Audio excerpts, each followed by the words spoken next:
But yeah, I born and raised in Vermont. I lived in the DC area for 20 years. I got my undergrad at George Washington University, and then I worked in the legal field for about 15 years. I was a paralegal at a patent and IP law firm. So I during the pandemic, I think I just kind of hit my breaking point and just said public service had always kind of been a calling to me. My undergrad degree was in international affairs, so there's always been a thing of wanting to change the world, but kind of my scale of the world kind of shrunk. And what I really appreciated when I got to my master's program was the focus on municipal and state government. The University of Delaware's program has a lot of ties with kind of the state and local apparatus. So I spent a year working as a fellow for the Wilmington City Council, which was a fascinating experience in and of itself. And I just wanted to keep going, and planning had kind of grown and appealed to me. I took a course on planning theory and urban policy while I was there. Was one of the best courses I took when I was in my master's program, and so I wanted to keep that going. And the summer after I graduated, came the infamous LinkedIn post, and was like, okay, it's about an hour away from where I was living, but I could do that commute. And I came to the area and was just blown away how just nice and quaint and wonderful it is. And I think I could do this. So interview, got the job, and here it's 10 months later, here I am. No, it's a unique challenge trying to balance those incentives. I know that there's been a lot of growth before my time and even during my time in terms of construction. Some new, but mostly renovations and rehabilitations of the housing that people want to still keep the wonderful character of the historic district, but make sure that there's upgrades sufficient to a more modern lifestyle. And there's, I think, more challenges that will come along the way. I know there's the historic district guidelines are being revised, and either later this year or next year we should have new. One of the first big seminars we did when we were here was about climate resiliency and issues of flooding of the river or other climate-related issues, and how that relates to historic districts and housing, and making sure that, again, balancing the need to maintain a certain historic character while also modernizing to the point that it can withstand new climate challenges. I think it's a balance of, I've noticed many of the people who live here are also kind of out-of-towners and who have come here for retirement or approaching retirement and are looking to, this has become their permanent home. Maybe this was their summer home before, but now it's a more permanent fixture. But there's still a younger generation or an age that's middle age that may have been priced out of this area, and it's trying to find ways to maintain a good core that as generations pass on, that there will still be a good population base to maintain in this town. And some of that is just increase in housing supply, incrementally just adding little pockets of housing to make sure that that's available, making sure there's affordable and workforce housing, and ideally some economic development too, to make sure people who do live here have places to go and make a living. I know right around the time I was starting, there was discussion about short-term rental licenses. That kind of took a back seat. That may pop up again in the future.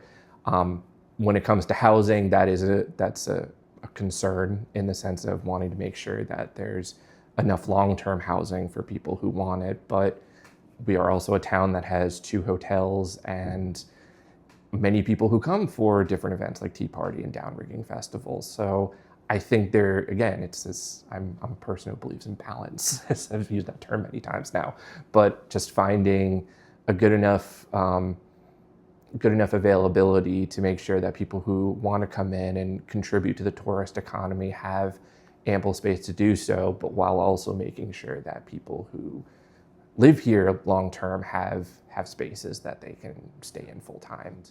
It's again trying to find that balance of housing availability versus reserving housing specifically for tourist purposes, and also the taxation side of it. That for a long time, you could many municipalities would have lodging taxes, but Airbnbs and Verbos were exempt from that because they didn't consider like that people would just rent out their homes or share their homes, that kind of thing. So again, it's playing policy catch up now to say like, oh, well, no, this should be part of a taxing system, and we should have, whether it's a business license, and then whether that ties into things like having rental inspections. So I will give a lot of credit to our planning commission though it has taken some time. I think they're now on year 2 of this, but I think the reason for that is they're really digging in and saying, we want to make sure that this isn't just a document that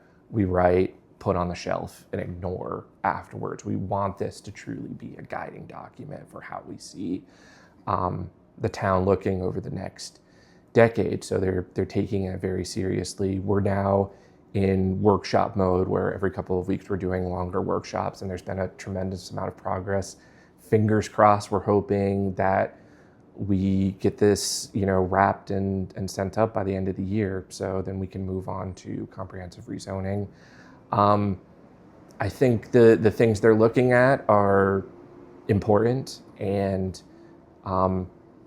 trying to address the challenges that they can foresee, or even ones that are further into the future. Just like as an example, a couple of weeks ago, I gave a presentation about advanced air mobility as a transportation option, because the state is looking into, I think, looking more seriously as considering that as another node of transportation policy that we can take, whether it's the use of drones for commercial uses, but also things like air taxis and how that could operate. And it's one of those things that it seems very futuristic, but if we go back to the Airbnb question, 10 years ago, Airbnb policy was kind of like, well, we'll just kind of see what happens, but nothing was written about it. And now we know that it's a much bigger problem. So at least trying to look ahead and say, okay, at least based on the knowledge of what we have now, what can we do about this? Or what can we say that at least might guide our decision making,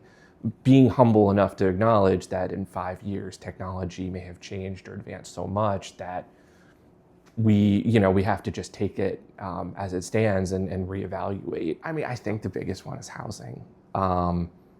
That we're going to have to start allowing more what they call missing middle housing. So your duplexes, triplexes, instead of just having single family homes and apartment complexes. We're going to need a wider variety of different stocks of housing just to build up capacity to have more people be able to stay in town, and through that, hopefully, help bring price points down to a point where there's at least different levels for different incomes. I would say going through and kind of seeing the zoning ordinance as a bit of an art form as opposed to something more legalistic, I think has been a really eye-opening experience for me, in the sense of, you get an address, you look up what zone it is, and then you read through what's permitted, what's not. But then sometimes within it, there's language that's vague enough that's like, I think they could probably make this work. And then it's thinking about intent. Okay, we'll go to this neighborhood. Would a business of this sort actually be beneficial to the area, or at least not cause a tremendous amount of harm?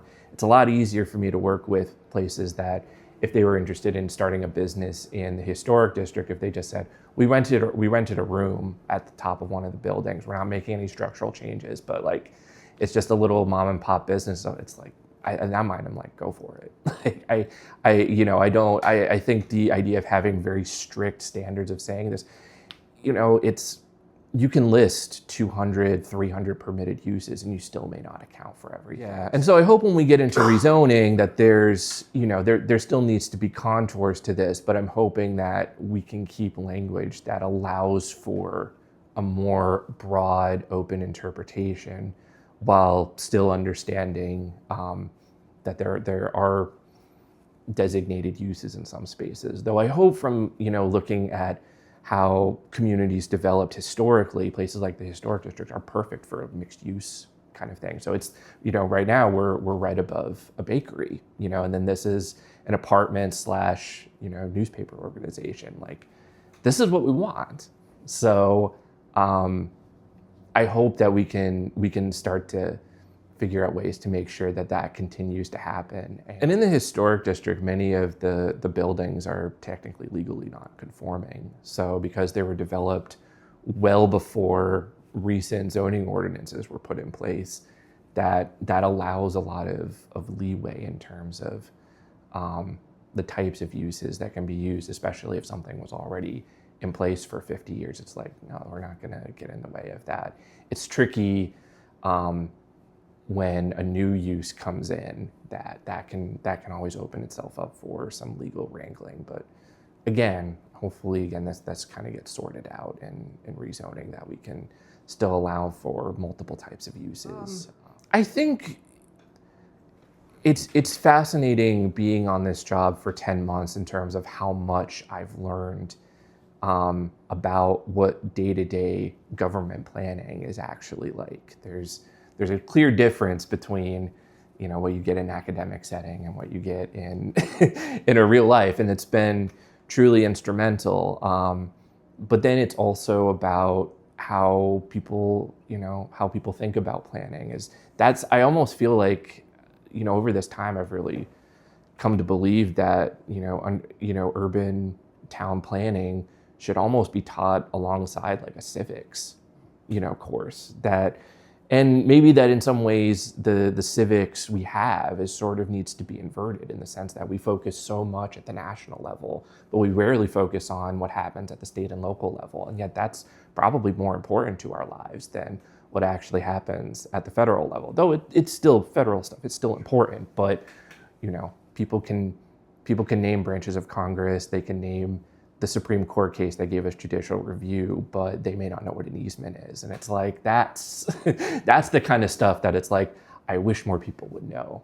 And that may, that may just, come out of an educational element. So, we can, I certainly try my best to educate people where I can. And there's other people doing great work trying to do the same thing. Certainly the Eastern Shore Land Conservancy does a lot of educational programming throughout the Eastern Shore. So I always just recommend, if you're interested in that type of stuff, seek out their events, and you can always contact me if you have specific questions, or if you want like larger thing, we can always talk.